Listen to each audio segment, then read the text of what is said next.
The Peoria Public School Board voted to postpone a vote on a proposed sales tax hike referendum this afternoon.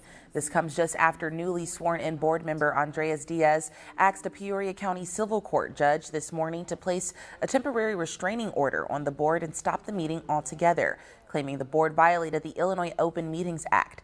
But that request was denied. Still, the vote never did happen. Board members told 25 News the vote on that tax question was tabled to give the new superintendent, Jerry Bell, a chance to review it. Diaz, who was sworn in following the regular meeting, says he was happy to see the vote postponed. Yesterday, I filed a lawsuit to stop all this, right? But that helped create more transparency because now people in the community were aware because maybe they didn't know that the tax referendum was going to be up for a vote.